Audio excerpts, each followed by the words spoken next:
വീട് വയ്ക്കാൻ വേണ്ടി എറണാകുളത്തെ കുറുമശ്ശേരി ബാങ്കിൽ നിന്നുമാണ് മധുമോഹൻ വായ്പയെടുത്തത്. ഗൾഫിൽ ജോലി ചെയ്യുന്ന സമയത്ത് കൃത്യമായി വായ്പ അടയ്ക്കുകയും ചെയ്തു. കോവിഡ് കാലത്താണ് ലോൺ അടയ്ക്കാത്ത സ്ഥിതിയുണ്ടായത്. കഴിഞ്ഞ ദിവസം കേരള ബാങ്ക് മധുവിൻ്റെ വീട്ടിലെത്തി ജപ്തി നോട്ടീസ് പതിക്കുകയായിരുന്നു. മധു ബാങ്ക് അധികൃതരോട് 15 ദിവസത്തെ സാവകാശം ചോദിച്ചിരുന്നു.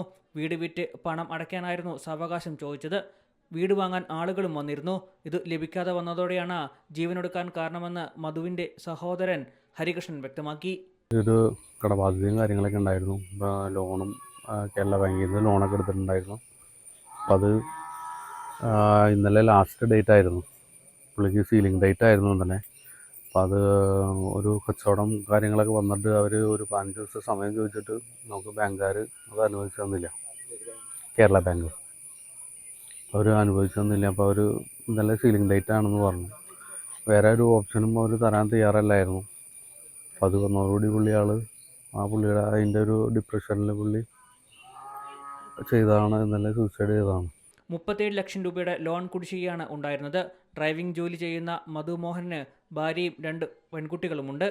മലയാള ന്യൂസ്, കൊച്ചി. ഏറ്റവും പുതിയ വാർത്തകളും വിശേഷങ്ങളും വിരൽ തുമ്പിലറിയാൻ സീ മലയാളം ന്യൂസ് എല്ലാ ഡിജിറ്റൽ പ്ലാറ്റ്ഫോമുകളിലും ലഭ്യം.